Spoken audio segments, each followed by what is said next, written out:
We are counting down the 10 safety items you probably trust, yet everyone is now illegal to carry on your boat.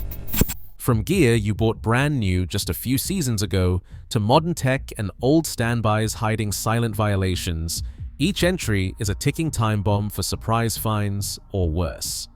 Some will blindside even experienced skippers. We are talking hidden recall traps, expiration rules with $1,000 penalties, and one common rescue tool that could escalate into a federal felony. Which safety item claims the biggest regulatory ambush? Let us find out, starting with number 10. Start by grabbing your fire extinguisher and look at the handle. If it has a curved plastic trigger, especially with the Kidde logo, you are holding the most common illegal safety item on the water. The Consumer Product Safety Commission, the CPSC, recalled nearly 40 million of these units after reports of failure during emergencies. It does not matter if the gauge is green. It does not matter if you bought it new at a marine store. If it has that plastic handle, it is banned, no exceptions. The serial number and model are stamped on the side, usually near the base. You can check your exact unit on the CPSC Recall website or call Kidde's hotline. If it matches, it is not just unreliable, it is a liability. The Coast Guard will write you up, and your insurance company can use it to deny a claim. The fix is simple. Replace it with a metal handle extinguisher that is UL 1238 approved. Take a photo of your new unit and keep the receipt with your boat papers. That is one trap closed. Now check the bottom of your extinguisher. Don't trust the gauge, inspect the canister itself. There is a 2-digit stamp pressed into the metal, usually hidden under paint or grime. If you see the number 12 stamped, that means 2012. Scratch it clean. If that stamped year is more than 12 years ago, the extinguisher is legally dead, no matter how green the dial reads. Coast Guard and insurance adjusters go by that stamp, not by your word. Underwriters.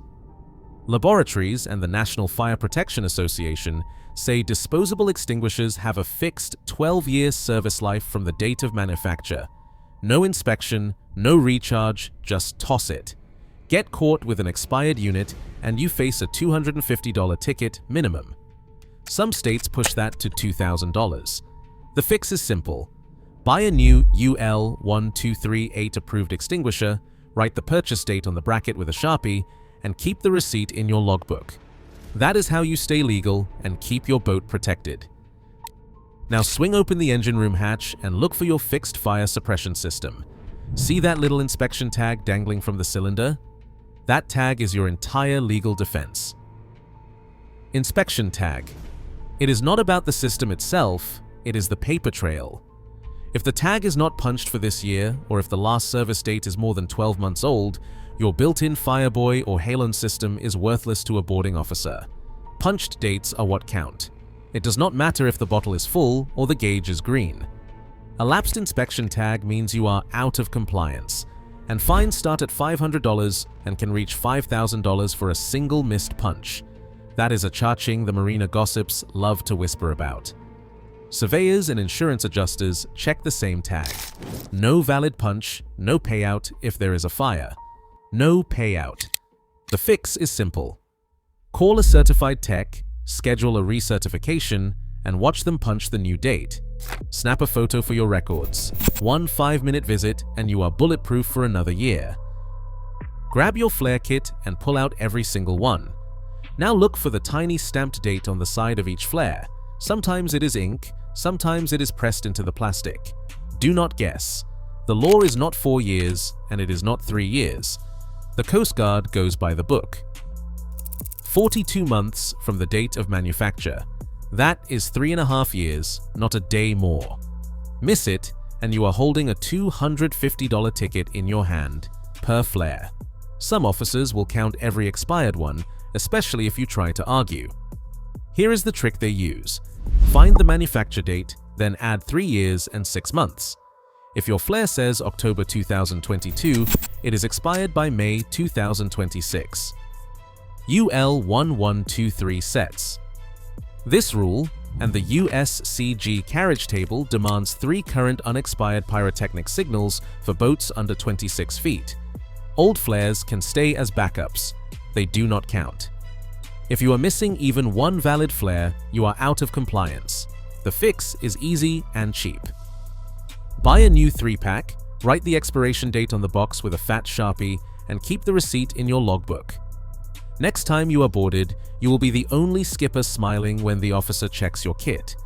Do not gamble with almost legal. Count your dates and you will never pay the price. Pull out your LED distress device, the one you bought to finally ditch pyrotechnic flares. It flashes SOS, it is waterproof, and it never expires. But here is the catch. The Coast Guard does not count it as legal unless you have the bright orange daytime distress flag packed right beside it. That is not a suggestion, it is federal law. The flag must be approved by the USCG, the Coast Guard. It must be at least 3 feet square, and it must display the black distress symbol in the center. If you are missing that flag, your LED is not compliant, and you are looking at a $200 fine for incomplete signals. Now test the batteries. It does not matter if it worked last season, push the power button and look for a strong, steady SOS flash. If the light is dim, it flickers, or it does not turn on, you are legally dead in the water. The Coast Guard may ask you to activate the device on the spot. Dead batteries mean you have 0 valid night signals, and the ticket writes itself. Here is the fix. Open the battery compartment, swap in fresh cells, and write the install date on the outside with a Sharpie. Fold the orange flag and store it in the same pouch as the device. Check both before every trip. This combination, an approved LED light, working batteries, and the flag, makes you fully compliant and immune to the most common modern signal trap. No more guesswork, no more fines. Just peace of mind and a clean boarding report. Crawl under the head and check your Y valve, the little lever that controls whether your toilet discharges overboard or into your holding tank. Here is where most boaters get burned. Closing the valve is not enough. Federal Law, Title 33, CFR, Section 159.7 says that inside the 3-mile limit, you need physical proof that discharge is not possible. That means a zip tie, a padlock, or the handle completely removed. If an officer can move that handle, even with the valve closed, you are in violation. The EPA Vessel General Permit and the Coast Guard memos back this up. Fines start at $1,000 and can hit $5,000 if they think you are dumping black water. I have watched a guy get slapped with a $2,000 fine in Florida. He swore the valve was closed, but the handle was still attached. The officer did not care. Trust is not a defense. Here is the fix. Cut a heavy-duty zip tie through the hole in the handle and the mounting bracket. If your valve does not have a hole, pull the handle off and put it in a drawer. Some skippers use a small padlock. Just make sure the key is not on the ring with your engine keys. Take a photo for your logbook. If you ever get boarded, you can point straight to the secured valve. No argument, no fine, no horror story at the next dock party. This is the difference between a $3 zip tie and a $1,000 mistake. Pick up your life jackets, every single one. Find the US Coast Guard approval label, usually sewn inside the collar or on the back panel. If the print is faded, smudged, or peeling, that jacket is legally worthless. It does not matter if the foam is perfect or the zipper works. The law is blunt. If an officer cannot read the approval number and type, that jacket does not count for compliance. That is 46 CFR Section 25.25-5 in black and white. One unreadable label, one missing life jacket, a $200 fine for each person short. It is the most common trap on older boats, especially if you inherited gear from previous owners. Now check your inflatables, the so-called Type 5 hybrids. These only count as a legal life jacket if they are worn, not stuffed in a locker, not clipped to the rail. If it is not on your body, you have 0 valid personal flotation devices, no matter how many are on board. The label says it right there, must be worn to be counted. Officers know this rule cold. I have seen entire families get written up because their Type 5 vests were hanging on hooks, not worn while underway. The fix is simple. Replace any jacket with a faded label, do not try to touch it up, and do not argue. For Type 5 vests, put them on before you cast off and keep them on while underway. Use a Sharpie to write the purchase date inside each new vest and keep the receipt in your paperwork. That is how you turn a compliance headache into a non-issue. Do not let paperwork and behavior trip you up. The law is clear and the fines are real. Now reach into your ditch bag and pull out that green laser pointer, the one you bought after watching those so-called rescue videos online. Here is the reality: you are not holding a clever signaling tool, you are holding a felony risk. The moment a high-power green laser, anything over 5 milliwatts, sweeps across the sky, you have crossed into federal territory. If that beam catches the cockpit of a Coast Guard helicopter, or even grazes a passing airliner, you are not looking at a ticket. You are looking at 18 U.S. Code Section 32, federal charges for interfering with an aircraft. That means an FBI file, a court date, and the possibility of prison. The FAA logs hundreds of laser incidents every year, over 9,000 in 2025 alone. Most are accidental, but the law does not care about your intent. One slip of the wrist, one unlucky bounce off a window, and you are facing the same penalties as someone aiming at a pilot on purpose. The Coast Guard does not issue warnings for this. They seize the laser, call in the FBI, and you are done. No insurance policy, no lawyer, no marina buddy can talk you out of it. That green laser is not a safety device, it is legal dynamite. The fix is absolute. Take it off your boat now. Store it at home, in a drawer, far from the water. If you need a signal, use an approved SOS light or a flare. Do not let a $20 gadget turn your next inspection into a federal case. Remove the risk, and you will never have to explain yourself to the FBI. Pick up your handheld VHF radio, the one you trust for weather alerts and emergencies. Flip it over and look for the FCC-ID label. If you see the words Part 80 anywhere on that sticker, you are in the clear. If not, you are holding a $1,000 to $10,000 problem. The Coast Guard and the FCC do not care how well it works. They care about certification. Here is the trap. Cheap programmable radios, think Baofeng, Retivis, or any generic Amazon special, are everywhere.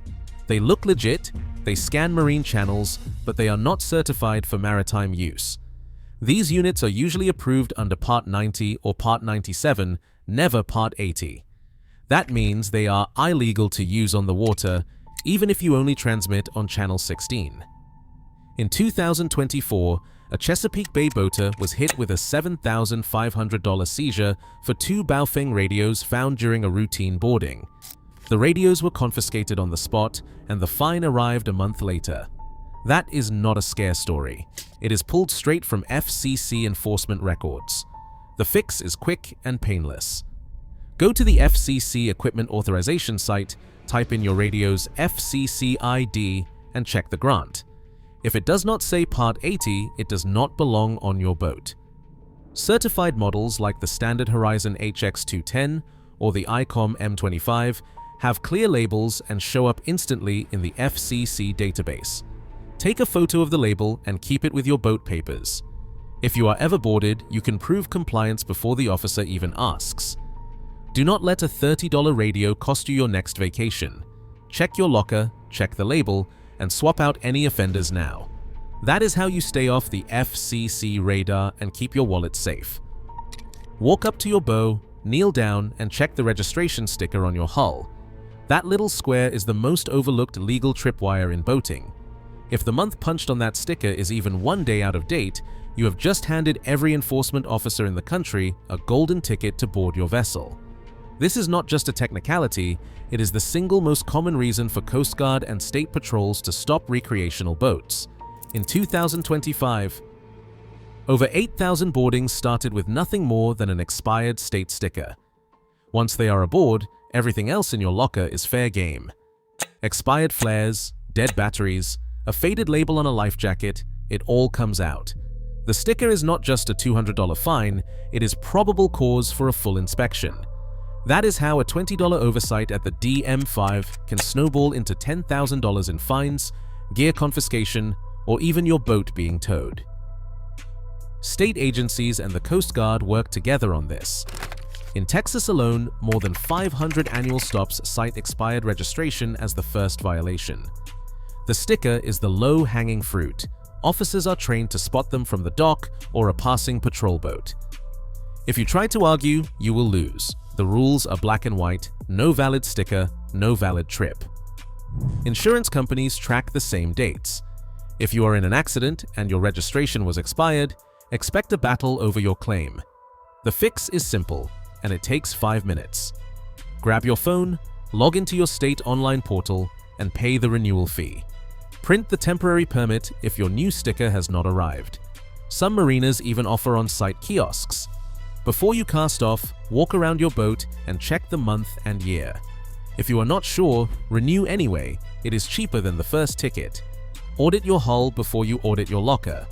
That little sticker is the difference between a peaceful day on the water and a parade of fines. Do not let the easiest check on your boat become the costliest mistake. Across all 10 banned items, one pattern stands out. Safety gear is not safe if the rules shift beneath your feet. Compliance. Today means constant vigilance because regulations evolve faster than your locker fills up.